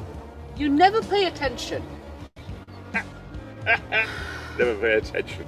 I'm supposed to pay attention. The other interesting thing is that now if you go up onto the high street in what's called the bottleneck, where the road comes together like that, is the old grammar school, which has been there since about 1520, as I recall. And it originated as a lady paid some money for the first grammar school just over there, just over the wall there. But it consistently flooded because this was very much a water park, if you like. It wasn't a water park, it was part of the grounds of the Grange, of course. But because it flooded, they eventually moved it up to where it is today. But it's been up there for quite a long time. And so down here was a very interesting part of Lewis. And some people say the little area of Southover is over there. Now, why has it got its own church? Why has it got its own pub? Why has it got its own high street? And the reason being is getting from there to Lewis proper wasn't as easy as it is today. Just a short walk from pub to pub. Yeah, your favourite topic. Yeah. the reason why we're here today is because there's a pub just around 50 yards from here. I think you can smell it, can't you? I can. Of course you do. Yeah, well, actually, let's see how we're going. Oh, it's not late, you know. I think that they're probably open. So I think it's time that we went for a pint. Huh? Huh? What do you mean, Sort of asking your permission. No matter what I say, it doesn't matter. You'll be there anyway if you really want to. Will I? Well, I guess. I'll just have to do all the work by myself. Again.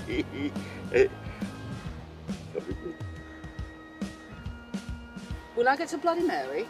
If you pay. Oh, for goodness sake. Is it payday yet? Well, I never have any money, as you know. I'm a bit like royalty. Oh, did you say royalty? I did indeed. Oh, okay. That's all right. No comment. But Annie, you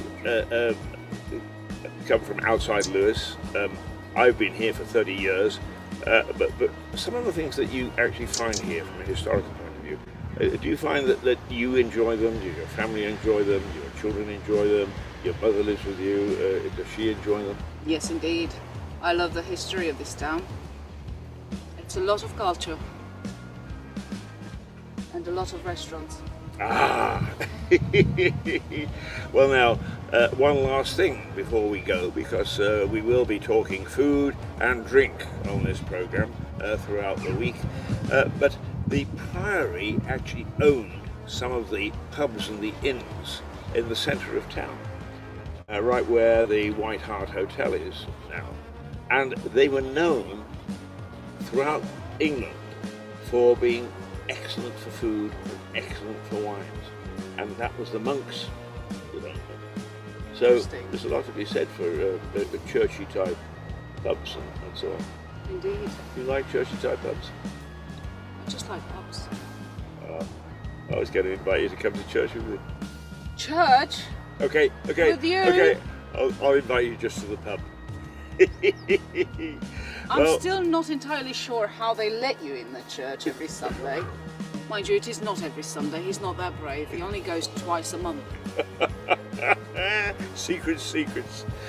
Anyway, if she'll get off my back long enough, we will go back to the studio and we will present hopefully a nice lively mix of programs throughout the day for you.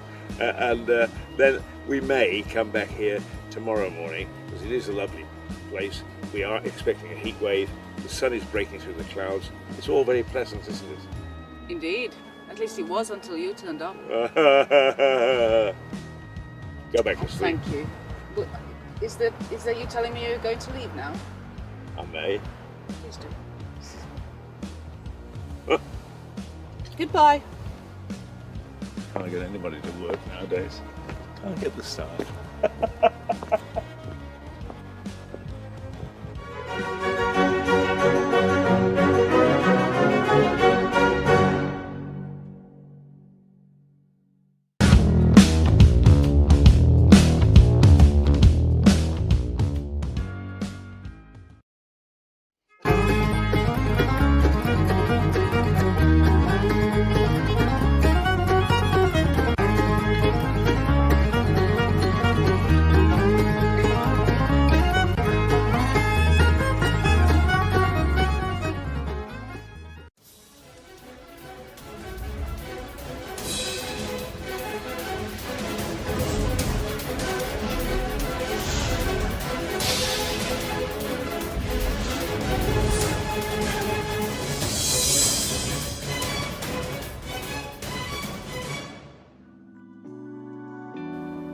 We are trying to lift the sombre mood of the country on this channel.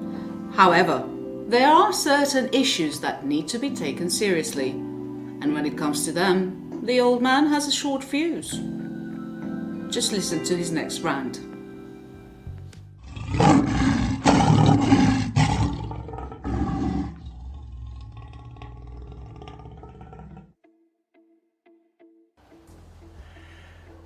Give us back our town. Give us back our town. Lewis, 2 or 3 years ago, combined its civil service, if you like, its executive, not its political arm, not its elected officials, but the civil service, the people that actually run the city, run the town, combined with Eastbourne. And it's been an absolute disaster. You can't get through, you can't get any services, the excuse is that we're supposed to be serving both communities. Where are you when you call? Oh, I'm in Eastbourne, but I'm in Lewis and I'm asking something concerning Lewis. I don't know Lewis terribly well.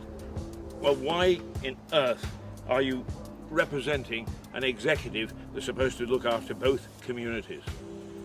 And not only that, the politicians are not using the scrutiny committees that they have at hand to find out whether you're doing a good job, bad job, or in-between job. That's how bad it is. You are useless. You have got a system that's unworkable, and you keep on trying to give some sort of rationale as to why you should keep it. Well, don't. Let Lewis get its own administration back. Stop this farce and stop pretending. What are you doing? You're actually protecting your fat salaries. Yes, they are fat salaries. I looked them up on the web. I know what you're making. Top 5 people. And a few others in between. But why and how do you account for the fact that so many people keep on leaving? And that so-called senior officers are really juniors with very little experience, bumped up because you haven't got any senior people left. And that's just one side issue, and we could debate that forever if we wanted to. But the fact is, you are not providing the service. Some of your people have no idea what's going on. They don't know what the issues are, and they most certainly don't know what Lewis and its district are all about. It is time that you accepted that this experiment has not worked. It is time that you changed. It is time that you swallowed your pride and said, okay, let's look at a system that will work. Because if this keeps on, as I understand it, the government can take back the running of this area, the running of this district, the running of this council. And I would hate to think that I would stand at the roadside to watch a federal government come in and clap them as they came to take back the authority from local people. It is time to stop this stupid experiment. It is time to say, we tried, it doesn't work. It is time to give Lewis back its authority. Time to let it forge its own destiny. Time to make sure that every time we pay a council tax, that it goes to looking after the citizens of Lewis, and not, as some have suggested, 80% of it going to Eastbourne. People in Eastbourne, perfectly capable of looking after themselves. They've got their own elected officials, we've got ours. So let's stop this merger, this mad merger, which has been done nothing but bring grief to this area. Swallow your pride. Sit around a table. Figure out a plan. It didn't take you long to figure out a plan to divide. It shouldn't take you very long to bring us all back together again. The curmudgeon, Keith Hayes, Doodle Pip.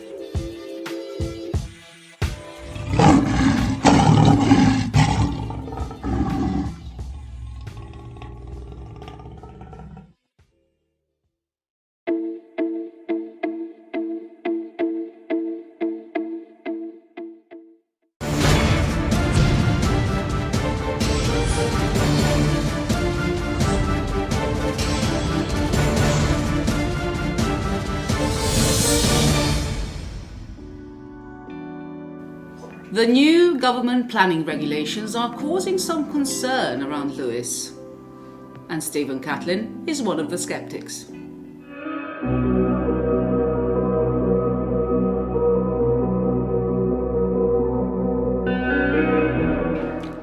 We did a piece some weeks ago about the disgraceful shambles of a building in Western Road, which at one time were public toilets.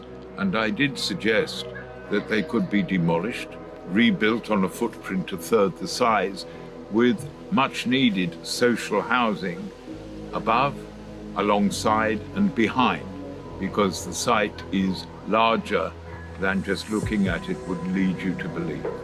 I am very pleased to tell you that the District Council has responded to 8 years of constant badgering by me and is now working on drawings for the site and the scheme, which should be ready for inspection by the second week in November.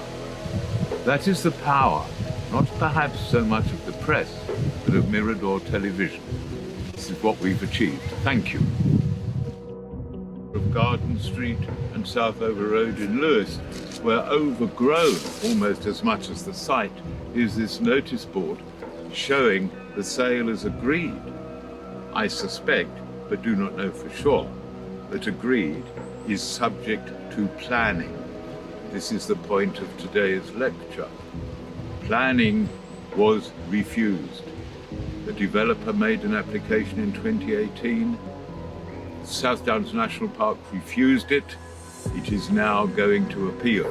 So the future is very much in the balance. Let's go and have a look at the site.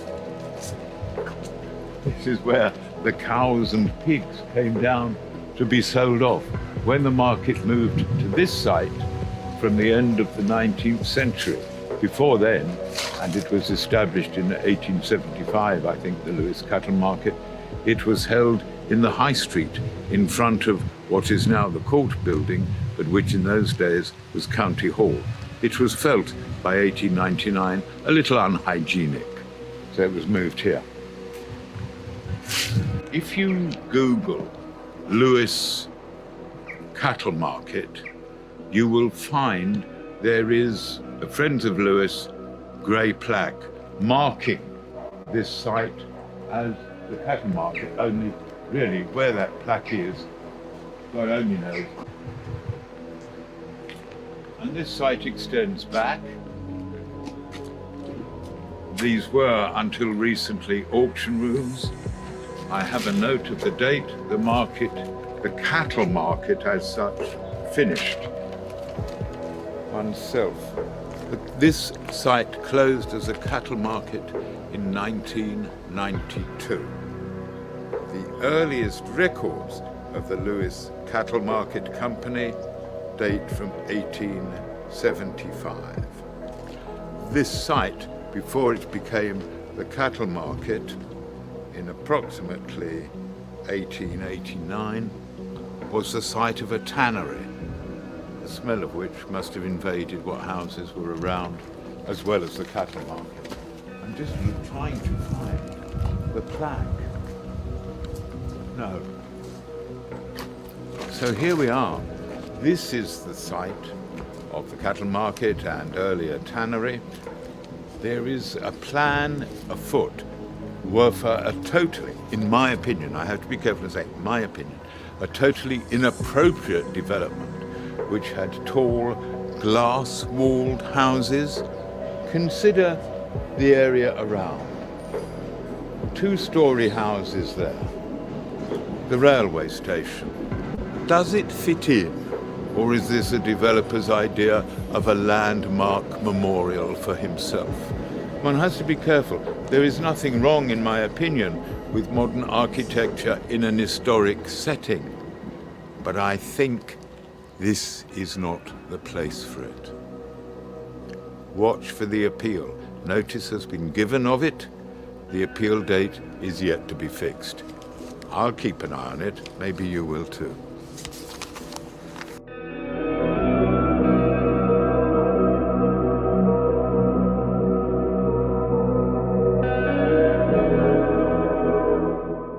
This is the end. You can just see a grey lampstand. That is the railway platform. Now you see the proximity of it to the railway, which was very useful for pigs, bar lambs and cows. But I'm not sure that the residents would like to get up in the morning to be in full view of the commuting public. Without a doubt, this is a prime site, but not to be exploited.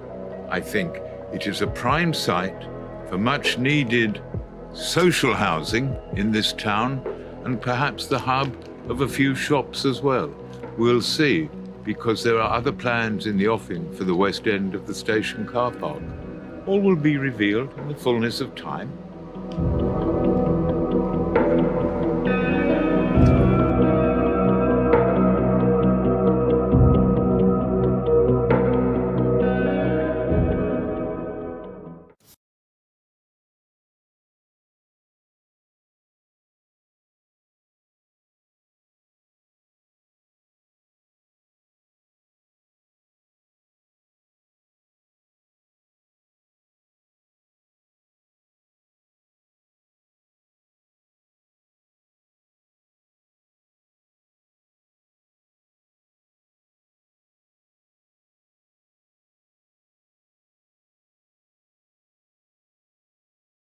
You can't hear me if I don't have the mic on, can you? That was a look at the past with the very talented Annie Beryl there. Hope she's doing well. Very talented young lady, and she'll go far. But it just shows you what Mirador and small scale television can turn out. Apart from me. Now we were hoping to get Suzanne, but I think she's probably on the west coast. But it's only 4 minutes to go till witching hour, and I just think that it's better that I chat through to the end of time, as it were. You join us tomorrow, and hopefully everything will be back to calm. We did have a couple of things, not least of which is my health occasionally demands things at a strange time of day, and it's not easy trying hard to look after your own consultants and so on at the same time as running a television station. So you just have to forgive me for this particular moment. Right, what we've got for the rest of the week. Well, on Wednesday, we most certainly have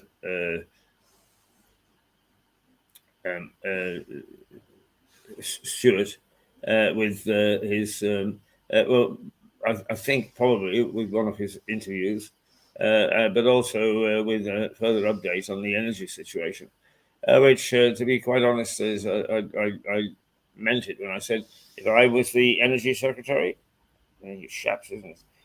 I would be sitting there with a razor, looking at it and thinking, should I or shouldn't I?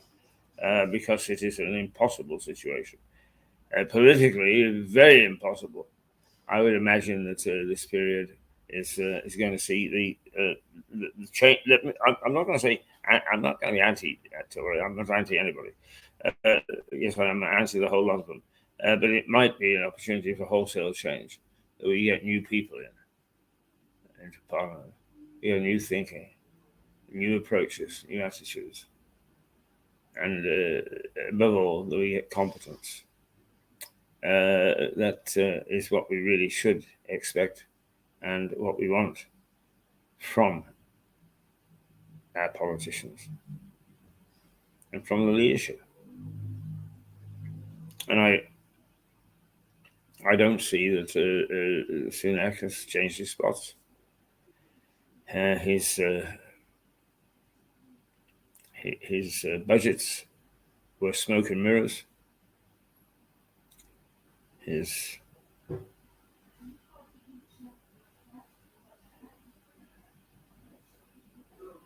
budgets are smoke and mirrors.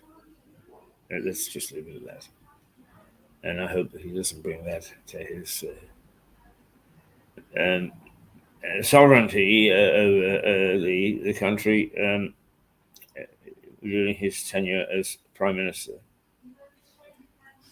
How long will it be? Who knows? The runes don't look good. The rather stupid members of the stupid MPs that are Conservative have decided that they're going to wag the dog again over something quite silly. Sunak needs a period to try and settle down, as any prime minister does. Dear, dear, dear. The Conservative Party shot itself in the foot yet again. And the trouble is that the trigger-happy bit, once they get power, like anywhere else, that's where they'll stay. So be prepared. Be prepared indeed. Okie dokie. That's it for this morning. It is bang on 11 o'clock. It's nice and mild out there, slight breeze, but a good day and no rain. So we've got another nice day in the offing. Go out and enjoy it. And we will be back tomorrow morning, as I say, in a little bit more orderly fashion. And I hope that you'll join us. You probably enjoy the gambols of the morning anyway. You never know what the hell we're going to do next, or what's going to go wrong next. It is a machine falling apart. It's as interesting, if not more so, than one purring with everything working the way it should. Oh dear, I don't think we'll ever get to that. Never mind. There we go. We're going to we're going to go to saying goodbye, and I hope that you'll say goodbye with us. Let's see.